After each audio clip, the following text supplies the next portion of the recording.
2024 সালে তোমরা যারা মাধ্যমিক বা উচ্চ মাধ্যমিক পাস করেছো, তোমরা যারা স্কলারশিপের জন্য আবেদন করবে, কত পার্সেন্ট নাম্বার থাকলে তোমরা কোন স্কলারশিপ আবেদন করতে পারবে এই ভিডিও থেকে সম্পূর্ণ দেখে নিতে পারবে। এবার তোমরা যারা হিন্দু আছো, তোমরা যারা মুসলিম আছো বা বৌদ্ধ খ্রিস্টান আছো, তোমরা কোন স্কলারশিপ আবেদন করতে পারবে সেটাও কিন্তু তোমরা এই ভিডিও থেকে দেখে নিতে পারবে। ওকে, প্রথমেই দেখো তোমরা যে স্কলারশিপের জন্য আবেদন করতে পারছো, Swami Vivekananda merit cum means scholarship. এই স্কলারশিপ তোমরা যারা প্রত্যেকেই মাধ্যমিকে 60%-এর বেশি নাম্বার পেয়েছো, তোমরা কিন্তু এই স্কলারশিপ আবেদন করতে পারবে। আর ওএসিস স্কলারশিপ এটা এসসি এসটি ওবিসি ছাত্রছাত্রীর জন্য। এই এসসি এসটি ওবিসি ছাত্রছাত্রীরা তোমরা যারা পাস করেছো, শুধুমাত্র তোমরা কিন্তু আবেদন করতে পারবে। সে তোমরা যে পার্সেন্ট নাম্বারই পাও না কেন, তোমরা যদি কোনো রকমে পাস করেও থাকো, ঠিক আছে, 30%, 40%, 50, 60, 70, 80, 90 প্রত্যেকেই তোমরা কিন্তু আবেদন করতে পারবে। তোমরা যারা এসসি এসটি ওবিসি ছাত্রছাত্রীরা রয়েছে, এক্ষেত্রে তোমাদের পোস্ট ম্যাট্রিক তোমরা অ্যাপ্লিকেশন তোমরা করতে পারবে। ওএসিস স্কলারশিপ এটা তোমাদের কিন্তু এসসি এসটি ওবিসি ছাত্রছাত্রীদের জন্য। এর প্রত্যেকটা ওয়েবসাইটের লিঙ্ক আমি আমার ডেসক্রিপশনে দিয়ে দেবো, তোমরা সেখান থেকে লিঙ্ক ক্লিক করে তোমাদের যখন নোটিফিকেশন বেরোবে তোমরা কিন্তু ফর্ম ফিল আপ করতে পারছো। এরপর আছে তোমাদের ঐক্যশ্রী স্কলারশিপ। এই স্কলারশিপটা তোমরা যারা সংখ্যালঘু ছাত্রছাত্রীরা রয়েছে, যা মাইনরিটি স্টুডেন্টরা রয়েছে, তোমরা যেমন হিন্দু বাদে তোমরা যারা খ্রিস্টান রয়েছে, বৌদ্ধ রয়েছে, মুসলিম রয়েছে, তোমাদের জন্য কিন্তু এই স্কলারশিপ। তোমরা হিন্দুরা কিন্তু এই স্কলারশিপ করতে পারবে না, শুধুমাত্র মুসলিম, বৌদ্ধ, খ্রিস্টান এরা তোমরা কিন্তু এই স্কলারশিপ আবেদন করতে পারছো। এই স্কলারশিপ কিন্তু 2% হিসাবে তোমাদের হয়। মেরিট কাম মিন্স স্কলারশিপ, যেটা 50% অ্যাবভ, 50% থেকে 60%-এর মধ্যে তোমাদের যদি নাম্বার থাকে, তাহলে তোমরা কিন্তু merit cum means scholarship form fill up করতে পারছো, যারা সংখ্যালঘু ছাত্রছাত্রীরা রয়েছে তারা। আর Swami Vivekananda merit cum means scholarship, তোমরা কিন্তু যারা স্বামী বিবেকানন্দর ফর্ম ফিল আপ করবে, তোমরা কিন্তু স্বামী বিবেকানন্দর মেরিট কাম মিন্স স্কলারশিপ এই পোর্টাল থেকে তোমরা কিন্তু ফর্ম ফিল আপ করতে পারবে না। তোমরা যারা মুসলিম রয়েছে বা বৌদ্ধ খ্রিস্টান রয়েছে, তোমরা কিন্তু এই পোর্টাল থেকে ফর্ম ফিল আপ করতে পারবে না। তোমাদের কিন্তু এই ঐক্যশ্রী পোর্টাল থেকেই তোমাদের স্বামী বিবেকানন্দর ফর্ম ফিল আপ কিন্তু করতে হবে। সেক্ষেত্রে তোমাদের 60%-এর বেশি তোমাদের নাম্বার থাকতে হবে, তাহলে তোমরা কিন্তু স্বামী বিবেকানন্দর স্কলারশিপ আবেদন করতে পারবে। তোমরা কিন্তু যে মাইনরিটির এই ফর্ম ফিল আপটা করবে, সঙ্গে তোমরা স্বামী বিবেকানন্দ করবে, এরকমভাবে কিন্তু ফর্ম ফিল আপ করলে তোমাদের দুটোই রিজেক্ট হয়ে যাবে। তোমরা এই স্কলারশিপের মধ্যে যে কোনো একটি ফর্ম ফিল আপই কিন্তু শুধুমাত্র করতে পারবে। ওকে, এরপর আছে তোমাদের নবান্ন স্কলারশিপ। তোমরা যারা এই স্কলারশিপের মধ্যে তোমরা একটাও করতে পারছো না, ঠিক আছে, তোমরা কিন্তু নবান্ন স্কলারশিপ করতে পারো। সেক্ষেত্রে তোমাদের পার্সেন্টেজ থাকবে 50 থেকে 60%-এর মধ্যে থাকলে তোমরা কিন্তু এই নবান্ন স্কলারশিপ তোমরা আবেদন করতে পারছো। তোমাদের যাদের 50% থেকে 60%-এর মধ্যে রয়েছে, তোমরা স্বামী বিবেকানন্দ স্কলারশিপ করতে পারছো না, সেক্ষেত্রে তোমরা কিন্তু নবান্ন স্কলারশিপ তোমরা করতে পারছো, যারা 50 থেকে 60%-এর মধ্যে তোমাদের রয়েছে। এছাড়া তোমরা যারা জগদীশ বোস সায়েন্স স্কলারশিপ তোমার জন্য কিন্তু আবেদন করতে পারো। এর জন্য তোমাদের কিন্তু মাধ্যমিক উচ্চ মাধ্যমিক পাস করার পর তোমাদের কিন্তু সায়েন্স নিয়ে পড়তে হবে, তাহলে তোমরা কিন্তু এই স্কলারশিপের জন্য তোমরা আবেদন করতে পারছো। Jagadish Bose national science talent search JBNSTS scholarship programme, এটা সিনিয়রদের জন্য। আর তোমাদের আরেকটা রয়েছে Jagadish Bose national skill talent search junior scholarship, এটা কিন্তু মাধ্যমিক পাস করার পর তোমরা যারা সায়েন্স নিয়ে পড়বে তাদের জন্য এই স্কলারশিপটা। তোমাদের কিন্তু অ্যাডমিশন টেস্ট দিতে হবে, তারপর তোমাদের পাস করতে হবে মেরিট নাম্বার অনুযায়ী। মেরিট অনুযায়ী কিন্তু তোমাদের এই স্কলারশিপটা দেওয়া হবে। এটা হচ্ছে উচ্চ মাধ্যমিক যারা পাস করবে তাদের জন্য কিন্তু এটা।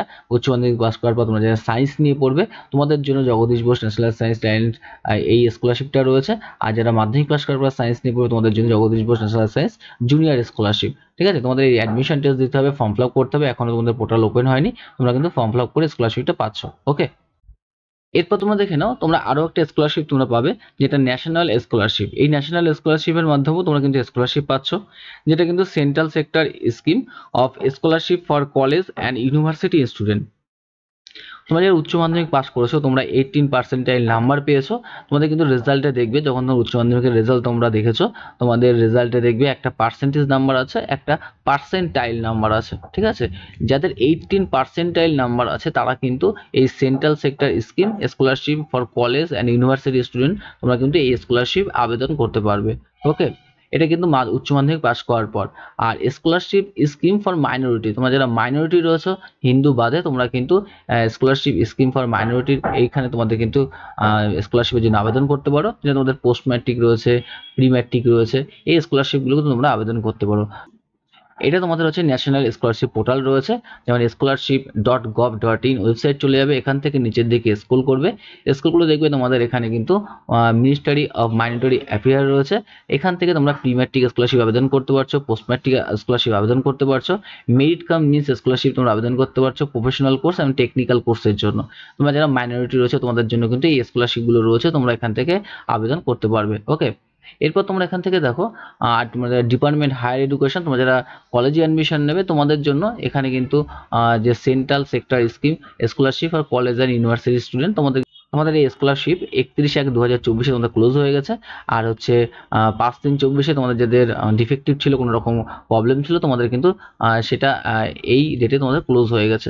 এখান থেকে গাইডলাইন দেখে তোমরা কিন্তু চেক করে নিতে পারবে যে তোমাদের স্কলারশিপটা তোমরা যারা 18% নাম্বার পেয়েছো, স্টুডেন্ট যারা 18% নাম্বার পেয়েছো তোমরা কিন্তু উচ্চ মাধ্যমিক পাস করার পর এই স্কলারশিপের জন্য আবেদন করতে পারছো।